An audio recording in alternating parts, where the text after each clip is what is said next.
Hey everybody, Cang Snow here, just letting you know that this video is going to be really shaky, so if you are sensitive to that, then you may get motion sick. You may be better off just listening to this video.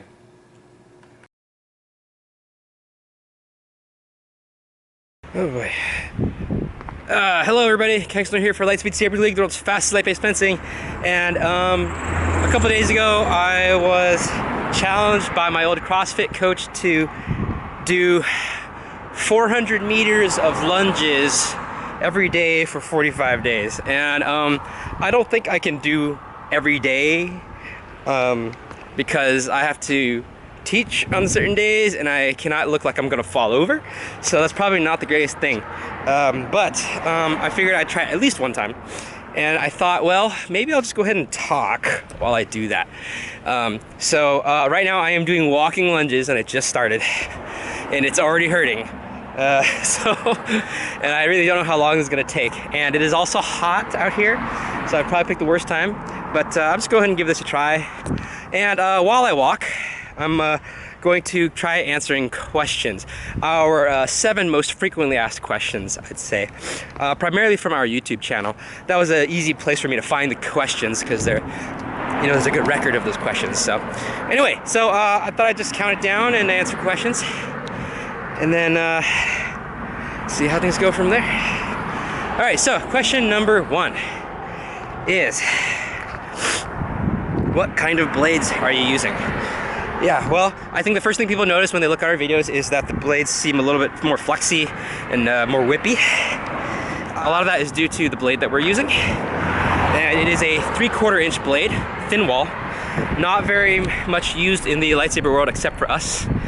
We are probably the only group out there that I know of that has committed fully to using that blade. And we use that because we consider it safer and it's faster. And for kids, girls, and people with any joint issues, especially older folks, it actually is very helpful because it isn't so hard on your joints. So we use a 3/4 inch blade. It does mean that it bends around blocks sometimes, but there is technique to deal with that. And actually it is classic fencing technique, in fact. Strong against weak when you block. And it's just taken to a logical extreme. So if you think you're a good defender with a sword, try Lightspeed and see if you can do it. It's everything you've ever learned, but on hyperdrive. So challenge yourself and try it out. All right, second frequently most asked question is, what styles are you based off of? And you know what? Our style is based off the lightsaber.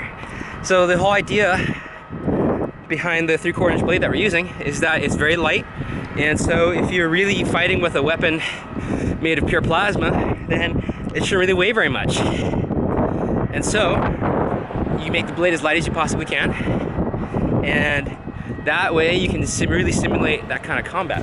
We just said, hey, here's this weapon, how would we use it? And we started with competition right away, and that quickly whittled down the strategies that work and don't work. If we look like we're doing fencing or eskrima or anything like that, it wasn't designed that way. But that is really how it would be, most likely, if the lightsabers were truly, truly real. And I'm not talking about cinema combat, okay? Even if you accept that lightsabers are not real, if they were real, Jedi and Sith probably don't fight with it the way you really realistically would, actually. And I'm not the first person to point this out. In fact, there is a good YouTube video that demonstrates this. All right, anyway, so the next question is, number 3, why bother if it's just fencing with lightsabers? The answer is that it's not. So when Obi-Wan said this was an elegant weapon for a more civilized age, what did he mean by that? And to me, there's a couple of different ways to answer that question. But when he talked about its elegance, what I saw in that is a truly iconic weapon. You see, the plasma sword has been around a long time in sci-fi. The lightsaber was not the first laser sword to exist. but it was the most iconic laser sword to have ever existed because it was created to be different. It was created to stand out.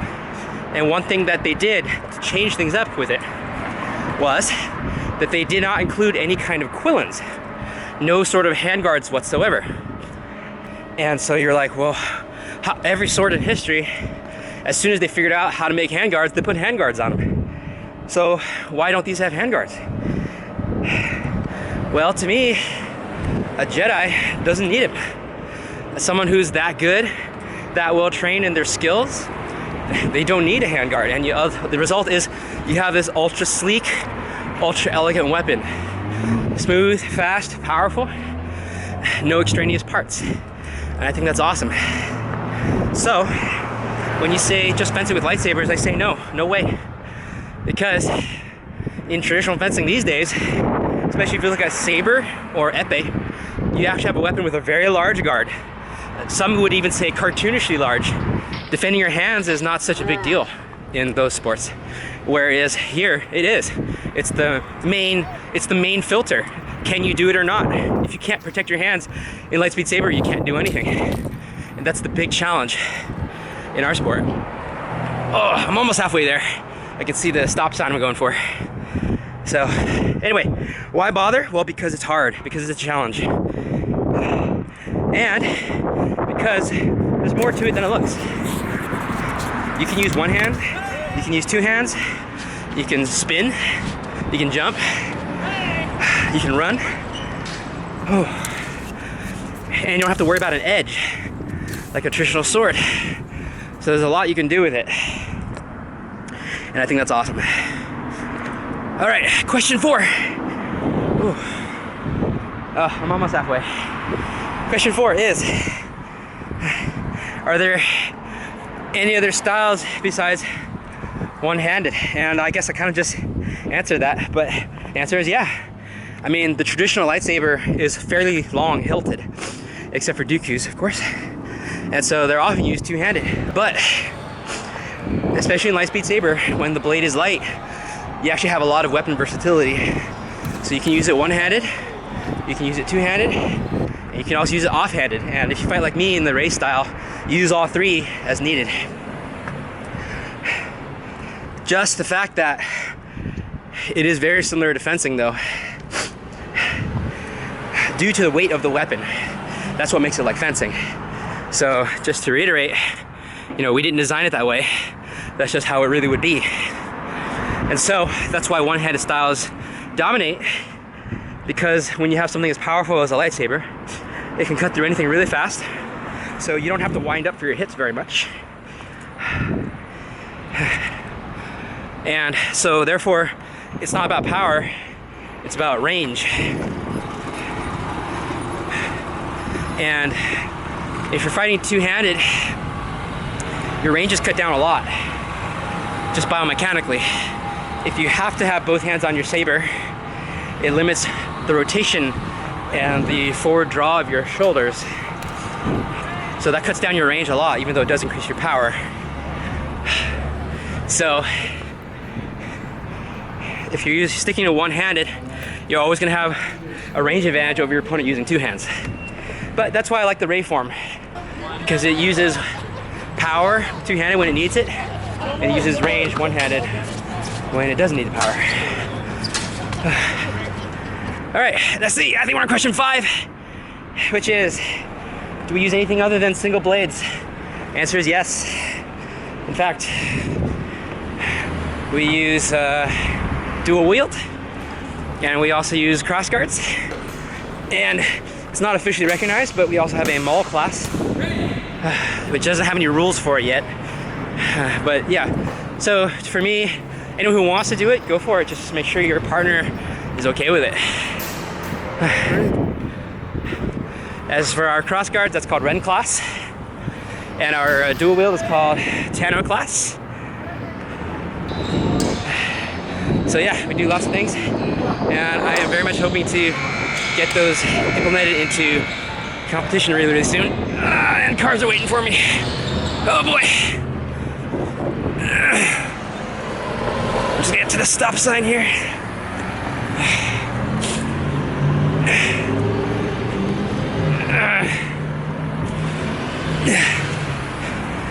right, that's 1/8 of a mile so far. I'm gonna sit down for a second. Ow! Question number 6 is, what are the rules? And I'm a little embarrassed about this one, simply because we're still playing with our rules. So the idea for us is to be able to create lightsaber fighting that is authentic. And what do I mean by that, authentic? Well, I think there's a couple different ways you can look at it. You can try to do a lightsaber sport that is emphasized on the cinematic aspect of it, which I believe makes it not very different from any other sword sport. You can make any, you could be using any kinds of swords and decide, I want to make this more cinematic. Then yeah, it doesn't need to be a lightsaber. The only reason the lightsaber's there is just for aesthetic reasons then. And which I think is perfectly fine. There's nothing wrong with that. But to me, I would rather emphasize what it would be like in real life. Because that's what makes it truly interesting. Because in real life, there hasn't been a weapon like this. And so I want to explore how you'd really use it. So to just say, well, let's use it cinematically, again, it doesn't matter. The lightsaber becomes superfluous then. It doesn't matter what you're holding if you're trying to make it cinematic. So for me, let's make it interesting, and for that means using it like it really would be used. And that's where you're going to start creating really interesting, fascinating stuff. Now, that being said, the fact that the weapons are really light makes it so that you can do some really flashy cinematic stuff while still fighting in a realistic way. And so I want to be able to observe the martial authenticity of the lightsaber, but also the cinematic authenticity of the lightsaber. And I think we can do that in Lightspeed Saber. And our rules are fully designed to create that. I'm waiting for a car to pass. So, what are our rules? Well, since I've got another 1/8 mile to go, I can talk about the history of our rules. So, one of the early things we tried to do was to avoid a sport where you're just crashing into each other. So anything where you're just trying to get there first. Now, not to shit on anything that is like that.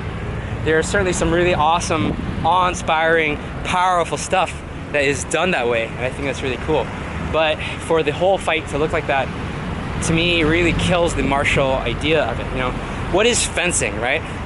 Fencing comes from the same root as offense and defense, and that is why fencing means offense and defense, to kill and not be killed, okay? And so that's what I want to be able to emphasize fully, right?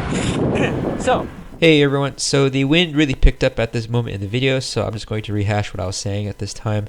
Basically, I was talking about the history of our 1-3 point system, which rewarded you for getting in first with 1 point. However, it rewarded you more highly with 3 points instead if you got in and got the kill and then got out without getting killed back.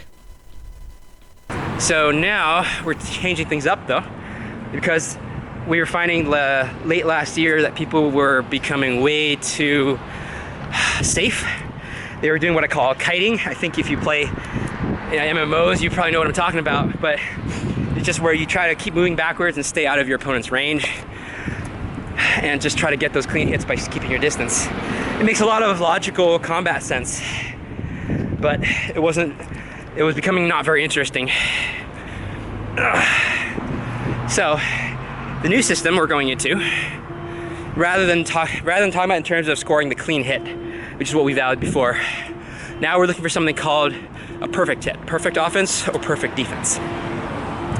And this is the idea that the kill could be perfect and not just safe and winning. So if you think of kiting as a way to win, but it's not especially impressive, then it's not perfect. So how do we generate a perfect kill then? The new system moves into 2 ideas: perfect offense and perfect defense. Perfect offense is defined by hitting first, obviously, and then also getting it clean, meaning you escape without being touched back. And then also scoring on the head. Each of those aspects will net you 1 point for a total of 3 points. So I go in, hit the head, I get out, I don't get hit back. That's 3 full points. That's a perfect attack. I could just do a first hit to the head, get hit back, just 2 points. But still, it shows more nuance than just doing that for the hands. Or more skill anyway, because it's a deeper target.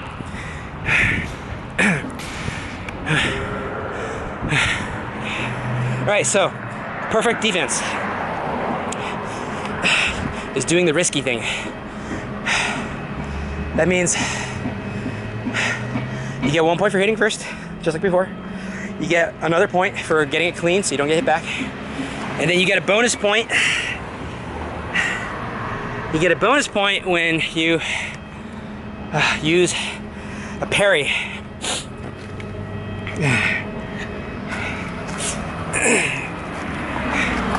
So the end result is a total of 3 points. Or you can get a parry and a riposte and stand there and get hit back, but you still get 2 points for using a parry and getting hit, of course. No automatic points just for the parry. So that's what we call perfect defense. It's hard, it doesn't happen all the time, but when you get it, you're really rewarded for it and it feels good. Before, a kiting hit to the hands was worth just as much as a really good clean riposte. And yeah, so people are definitely seeing, hey, it's just not worth trying. And that's what we're seeking to change. So that's the new system. It's the perfect offense, perfect defense system, or the perfect system. Also, the big change right now, we're still playing with this a little bit, is the idea of the miss parry.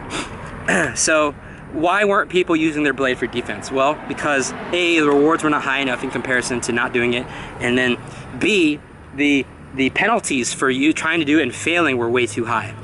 And so we're going a stick and carrot method here. We're increasing the rewards and we're decreasing the penalties on it. So as you heard already, if you get perfect defense, you get full 3 points, right? And then now also if you fail your parry, meaning that if your opponent attacks you and it skids along their blade first, then that reduces their hit to just 1 point. So if you even attempt the parry at all, as long as it wasn't a direct hit against you, then that is going to be reduced down to just 1 point for your opponent. So this does a couple things. First of all, it makes it easier for you as a defender. Also, it makes it harder for the offense. But I think of it this way, it rewards offense for higher target accuracy. So what you want are direct hits, okay? So if it skids along, slides along, bounces off, whatever, it's no longer free points for you. You're only gonna get 1 for it, right? Now, some people wonder, well, why don't you just make hands worth 0, or why don't you just make hands worth 1 overall? And the reason why is because I think the hand is a very important target. This is just another thing that makes lightsabers really fascinating, which is the fact that you can destroy that weapon by hitting it instantly.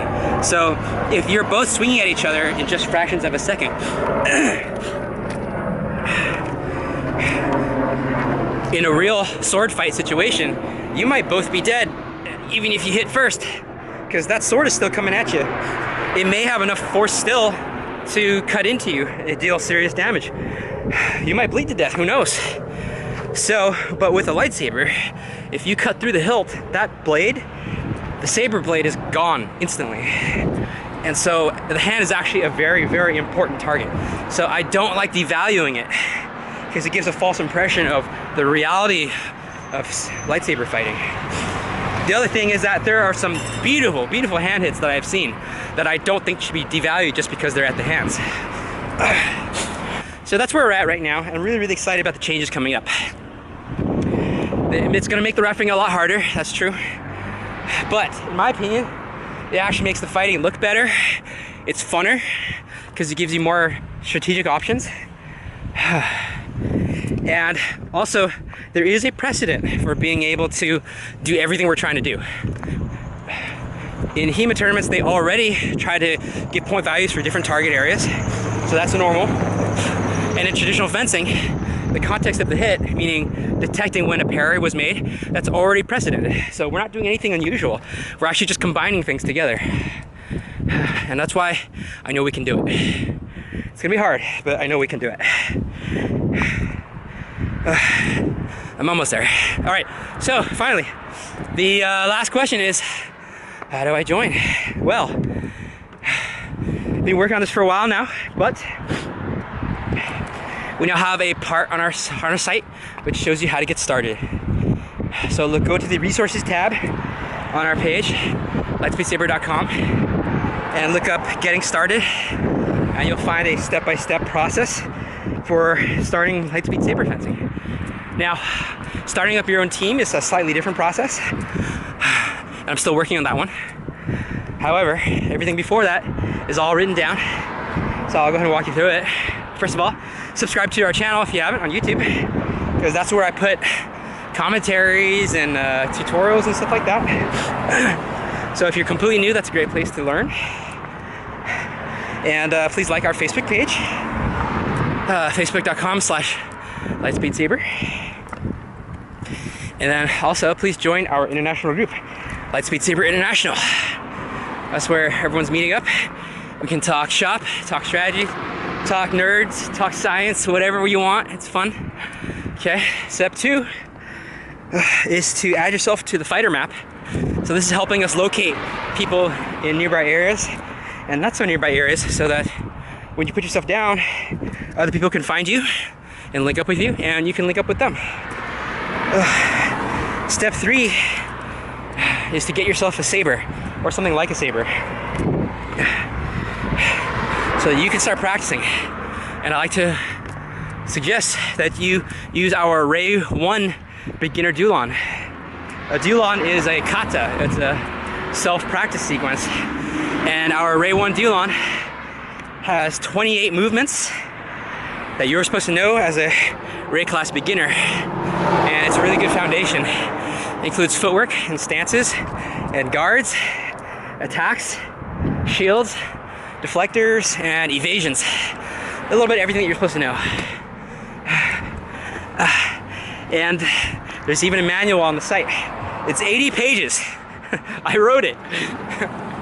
80-page manual for left-handers and right-handers. So no matter what you're taking care of, you can download it for free on the site right now. There's also a video to show you what it's supposed to look like. All right, step 4. Now that you've got your saber, now you got to get equipment so you can start fighting, because we emphasize safety a lot. Oh, that means you need to have a fencing mask, you need to have proper gloves like lacrosse gloves, and you need to have a Lightspeed blade. I've got links for you to Amazon for all those things on our site. lightspeedsaber.com/equipment.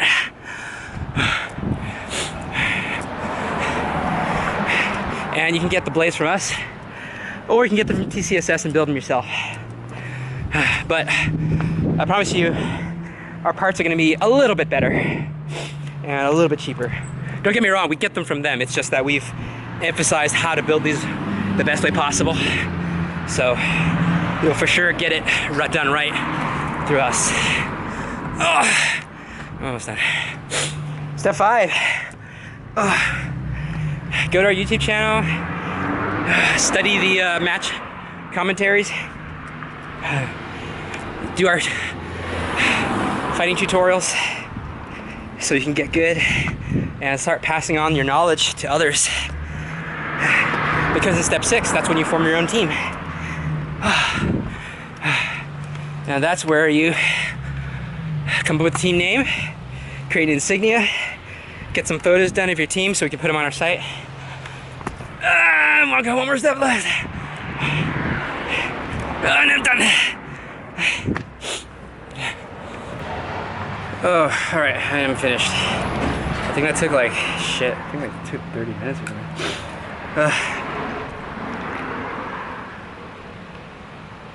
So anyway, I think that's pretty much it. 7 questions. I took a long time to answer them, but I hope this was watchable, or at least listen toable. As you can see, I'm kind of over my cold at this point, so I can sort of talk again. So I should hopefully be back to making some more interesting videos in the future. Thanks for watching. Thanks for keeping me company on my trial there, and I will see you in the next 400 meter lunge walk. And oh yeah, I should challenge a few people, right? So let's see, I'll pick 5. I'll challenge Patrick Tatavasian, headmaster at Life Force Academy, our Santa Clarita affiliate. I will challenge, let's see, I challenge Tony Zadua, Lightspeed Saber League chief fabricator and one of the senior members over at Create Base Los Angeles. So that's 2. And let's see, I'll challenge Kevin Bustamante, the founder of Kyber Combat, our affiliate in Dallas. So that's 3. And let's see, I will also challenge, what the hell, let's challenge Terry Birnbaum the second, I think, at the founder and CEO of Saber Legion. and I'm gonna challenge Michelle Carre, a fitness YouTuber, actually. Because she came and visited us a little while ago, and she's a former fencer actually, and I got to fence her a little bit and it was fun. She was a foilist, and I'm really embarrassed because I let her march me down the line actually. So if you're a foilist, then you know what I'm talking about. I'm super embarrassed because that's never supposed to happen in Lightspeed Saber. But anyway, it was a lot of fun. So anyway, U5, you're on notice. Give it a try. Bye. Hey everyone, Cang Snow here. Just want to thank you for watching our video and to remind you to always do Lightspeed Saber fencing with the proper equipment. Now I'm not just talking fencing gloves and a mask, I'm also talking the Lightspeed blade. You can get these along with shirts, jackets, and patches at lightspeedsaber.com. There you'll also find our competition rules, techniques, and a fighter map showing affiliated clubs and schools and individuals near you, so you can add yourself to the map and get together with others and form your own training base. Thanks for watching, thanks for subscribing, and thanks for your support.